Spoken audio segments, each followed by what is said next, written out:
Hi welcome back. നമ്മുടെ kalanchoe എന്നെ വിട്ടു പോയി. പോയപ്പോൾ കുറച്ച് ഫ്ലവേഴ്സൊക്കെ തന്നിട്ടാണ് പുള്ളിക്കാരത്തി പോയത്.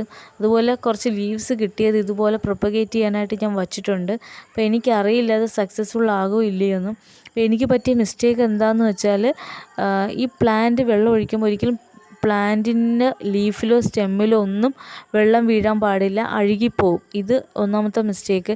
രണ്ടാമത്തെ മിസ്റ്റേക്ക് എന്ന് വെച്ചാൽ പോട്ട്, അതായത് നമ്മുടെ സോയിൽ ഫുള്ള് ഡ്രൈ ആയിട്ട് വേണം അടുത്ത വെള്ളം ഒഴിക്കാനായിട്ട്. അതായത് അടുത്ത വെള്ളത്തിൻ്റെ ടൈം ആ സമയമായിരുന്നു. പക്ഷേ ഞാനത് 5 ദിവസം കൂടുമ്പോഴാണെന്നുള്ള കണക്കിന് വെച്ച് ഒഴിച്ചു കൊടുത്തതാണ്. അങ്ങനെ പറ്റിയതായിരിക്കണം. എന്തായാലും പ്ലാന്റ് എന്നെ വിട്ട് പോയിട്ടുണ്ട്.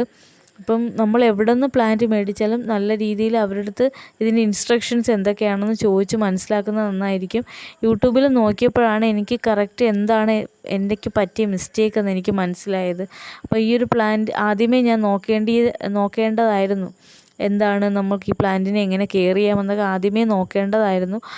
ഞാൻ നഴ്സറിക്കാർ പറയുന്നത് മാത്രം കേട്ടുകൊണ്ട് ഞാൻ ഇതിനെ കെയർ ചെയ്തു. അങ്ങനെയാണ് എനിക്ക് ഈ പ്ലാന്റ് എനിക്ക് നഷ്ടമായത്. അപ്പോൾ എന്തായാലും ഇനി പറഞ്ഞിട്ട് കാര്യമില്ല. അടുത്ത വീഡിയോയിൽ വീണ്ടും കാണാം. Tata, bye bye.